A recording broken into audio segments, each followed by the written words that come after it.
All my friends are heathens, take it slow. Wait for them to ask you who you know. Please don't make any sudden moves. You don't know the half of the abuse.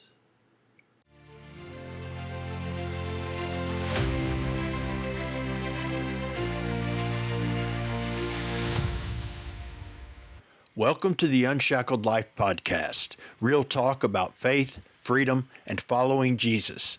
My name's Dalen Woodard, and this is one of those Ramblecast episodes. Not scripted, not polished, just me talking it out and thinking it through. They may have even been recorded on the fly with interruptions or background noise. If you're up for an honest, sometimes messy, but hopefully meaningful musing, you're in the right place. Let's go.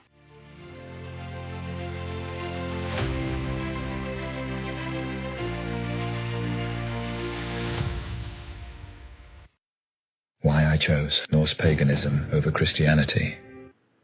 My brother tagged me in this reel this past Friday on Facebook. Although I didn't see it until later, I have been thinking and praying about it. Not because it's new info, neither the viewpoint of whoever made this reel, nor the fact that when he saw the reel, he thought, this is me. This will explain to Dalen where I'm coming from, or whatever he was actually thinking when he tagged me in it. I get it completely. And before I go any further, I do want to be clear. We have different parents and a different faith, but this man is my brother. I'm a godfather to all 5 of his children, all grown now, who still call me Uncle Dalen, and I've been best friends with him for well over 40 years. It's because of this relationship that I'm responding this way instead of just talking to him about it during one of our weekly talks. I love him. I love his family. And he knows me better than most. So he knows if you're going to say something to me where it can be heard or seen by others, I am going to figure you waive privacy. And I know him well enough to know that he will affirm if I say I know he does not care one bit what you, dear listener, might think of him. Some of this will slip into talking directly to him, because while I did get out of bed and record some thoughts and make some notes about this response and think about it a while so I wouldn't lose them in dreamland, I'm just responding to this as it comes, thinking it through, and this is a response to a video sent to me, so it makes sense to respond directly.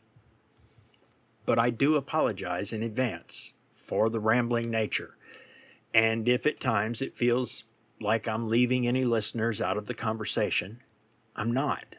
I invite you now to please stay and hear why I don't have any problems with being tagged in this and why I believe what I believe.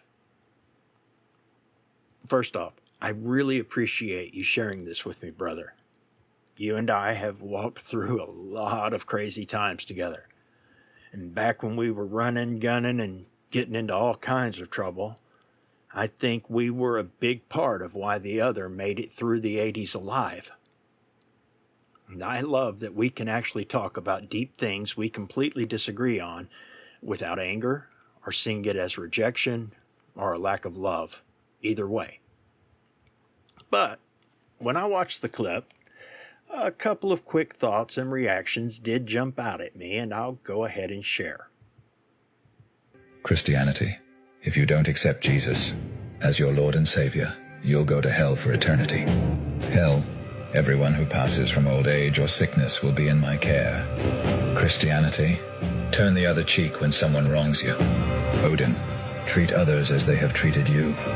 Christianity. You are a sinner. You must always ask for forgiveness. Loki. Love yourself and your faults. You will make mistakes. Learn from them. Humbug, I tell you. Balderdash bull. I may not have ever fully followed the heathen path, but the Loki I encountered in the 80s and worshipped into this century was not the modern pop philosophy Loki of self-acceptance and personal authenticity. That interpretation came much later. The Loki of the Vikings was all about transformation, not to be confused with self-actualization. Disruption, questioning fixed structures and systems, chaos and change, which is why he was the first male deity added to my personal pantheon. And you know that, brother. Christianity, only God, has power.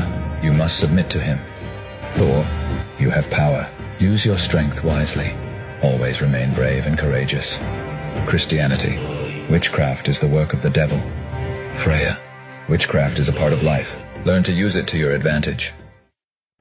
Hell is most certainly not just a gentle caregiver. And again, historical heathens don't view Loki as a coach for self-love. On the flip side, biblical Christianity isn't just a list of threats or a mandate to crush your self-worth. It's about a God who loved humanity enough to enter our mess and restore us and give us significance and power and worth. But I don't want to get in an argument over how we perceive each other's beliefs. That's not the way I want to do this. Not with my brother and friend. And it's not the way I want to do it with any of my pagan or unbelieving friends or listeners, because it wouldn't have helped me. And I don't think it will serve the right purpose. In the most important way, it doesn't matter what one of them says versus what the other one says. If the National Enquirer says that the aliens on Mars are green, and the Mirror says that the aliens on Mars are white, and DC Comics says it's both, nobody cares, because nobody believes the National Enquirer or the Mirror, because we know they're full of crap. And DC is a comic. Most of the stuff in the other rags isn't true. Occasionally, maybe there's a nugget of truth in there somewhere, but man, you have to dig through so many lies you'll never know it, even when you stumble across it, because you can't distinguish the true from the false. I don't care what Christianity says. I don't care what the heathens say. I don't care what Wicca says. I don't care what any of the shamanistic religions say. I don't care about the ancient secrets from the East or Egypt or what some sci-fi writer made up to make himself rich. I don't care what any religion says, unless it makes a truth claim. And then I will test it. And if it is true, I will hold on to it. And if it is false, I will throw it out. Not because Christianity says so, but because we're dying and we need life. Let's say your mom has a disease. It's killing her, but she doesn't even know. Think about taking her to the doctor. Or for those who care about themselves more than their mother, let it be you that's sick and dying, but you don't even realize how sick you are, and you go to the doctor. You don't want a doctor who keeps the diagnosis to themselves or misses it and just tells you whatever feels comfortable or says, hey, do whatever feels right for you. We're all going to die anyway.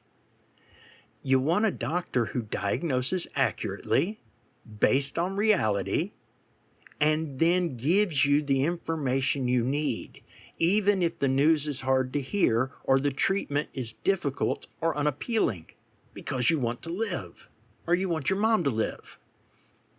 This isn't some nebulous imaginary world we're talking about here. We're talking about something that is very real. The spiritual realm. It is real. I agree with all the pagans on that. Okay? It's real. And since it's real, just like the physical world, it operates on objective truth, not just what makes us feel good. Jump off a cliff believing you can fly, and gravity doesn't care about your intentions or your beliefs. Truth has consequences. And if the reason for any spiritual belief is not truth, then I don't care what the reason is for following it. I'm not trying to be rude. That's true even if the religion is Christianity. I deconstructed before it was a term and before it was cool. Because a faith built on daddy says so can never stand the way a faith built on truth can, even if they have the same message. When you stop trusting in, or even believing there is such a thing as truth, the battle for life becomes most endangered and dire. For years, I picked beliefs based on what felt good, what made sense to my ego, what helped me cope. But eventually, I had to be honest with myself. It was just another coping mechanism, no different than the substances, adrenaline, sex, and other things we use to distract ourselves from the misery, pain, and brokenness of life. It didn't actually heal the core brokenness in my life. For everyone who doesn't know this Bible teacher's spiritual origin story, I began my spiritual journey with Christianity. My first word was hallelujah, and my father has been preaching for all but the first 4 years or so of my life. But by my preteen years, I was already badly broken and exploring beyond traditional boundaries, if you will, not just spiritually, but in a lot of areas, trying to escape. By around 1984, I was primarily a New Thought-influenced esoteric Christian, incorporating ideas about the nature of mind, spirit, and personal spiritual experience.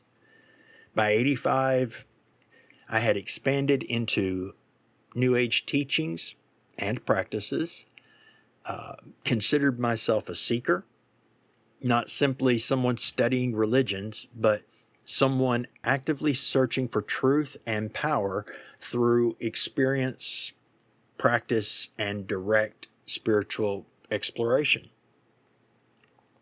By the late 80s, I had incorporated ideas from Crowley, Wicca, paganism, ceremonial magic, and several other esoteric traditions. Not by formally joining any single path, but by building a personal spiritual system based on what resonated, and really began along a path of that of a solitary seeker and magic practitioner. I explored and worked with multiple traditions. I viewed the gods and goddesses of the world as real spiritual beings with their own identities, histories, and spheres of influence. That included what I, at that time, believed was the Christian pantheon of Father, Son, and Spirit. In a way, I saw as something similar to that of the Virgin, the Maiden, and the Crone. Of course, that's heresy and not biblical Christianity, but there was a time when I practiced that and believed that. While, as I kind of already brought up, believing that a person could develop personal relationships with deities from different traditions and form a personal pantheon. My practice became increasingly eclectic and devotional, and included the goddess Babylon. That's Babalon, not Baby. I believe next was the goddess Brigid. I already mentioned Loki was the first male. Coyote. There were more. It built. And it drew from pagan, Norse, Celtic, Thelemic, occultic, and shamanistic influences without throwing out all of the New Age and New Thought. I explored and practiced sacred sexuality, magical energy, chaos magic, nature magic, other magics, and personal transformation, while identifying at different times as eclectic pagan, solitary practitioner, and white witch. In the early to late 2000s, after years of exploring through occultism, New Age thought, alternative spirituality, and various mystical traditions, along with every major religion or system worldview that I could think of to try to dig through or give a shot, I began a process of reevaluating those beliefs. That process led me away from Thelema and much of the New Age spirituality, the shamanic influences, and eventually even the broader eclectic system I'd built, dropping pretty much everything but some aspects of Wicca and a lot of New Thought. And for a time there, in the 2000s, I identified, at least to those I took my mask off around, as a Christian witch, really trying hard to integrate a true Christian faith with the magical worldview I had developed over decades. But by 2009, that journey had brought me back completely to a biblical worldview. This time not based on what somebody told me, but based on truth. And there was still a lot I had to learn and unlearn about truth, and I'm still learning. But I've learned enough to know it's a matter of survival. And I got to a place where, to quote one of the songs from the soundtrack of my life, "Never Back Down" by Nine Lashes. These voices are making me lose my mind. I know you can hear what I hear. Well, they'll have their way. Everyone's heart bled dry if we turn and flee. All I know is I'd rather die than believe a lie, live a lie. I cannot follow the blind. Everything changed for me when I stopped asking which religion fits my personality or makes me feel good or is cool, and started asking, is this true? What do I care what Odin, Thor, or Loki, or Peter, or Paul, or Jesus himself said or says if none of it's true? There are only three possibilities. The Norse religion is true. Christianity is true. Or neither of them is true. They cannot both be true. If the Norse religion is true, brother, follow it. If Christianity is true, follow it. If neither are true, something else is, find it, follow it, and tell me. But I've done that search and studied the facts. and it's truth that I care about. And before anyone tries to say truth is relative or truth can't be known, both of those are themselves truth statements that can be tested and are already on their face value logically false. And B, how hard, how thoroughly have you looked? It's not about if it makes me feel good or if it makes me accepted or acceptable to the world. It's not about if I like it or not. It's about life and death and eternity. And I'm not talking about being scared of hell, man. I'm talking about, a life worth living. If Christianity is true, there's life that doesn't end with and in relationship with a God who created us for that relationship and loves us. And when we are right in that relation with the true God, there is love and peace and joy and hope and a life worth living on this side of eternity as well as on the next.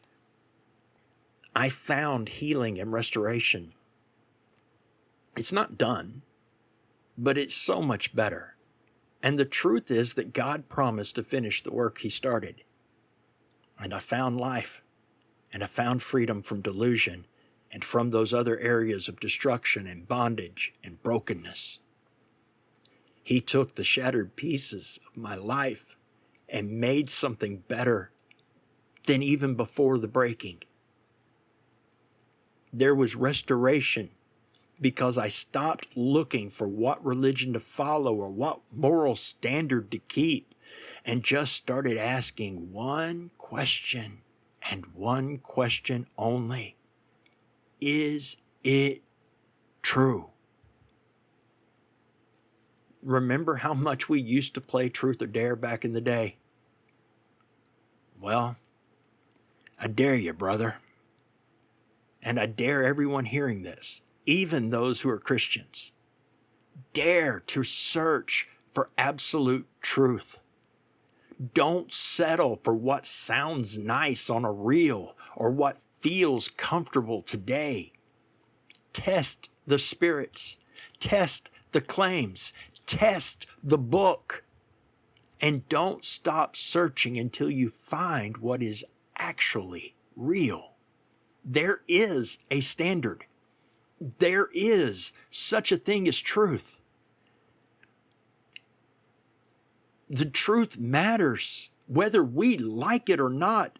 Some things will kill you. Doesn't matter if you like them.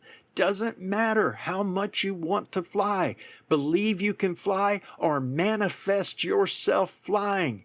You better not jump off that cliff without something strapped to you or encapsulating you to keep you in the air. Truth does exist, and it does matter. Seek truth. Don't stop seeking till you find it. Don't stop till you see his face and have the guilt and confusion and every fear fall away and melt into peace. It is real, and it is available. And that's why I choose to follow Jesus.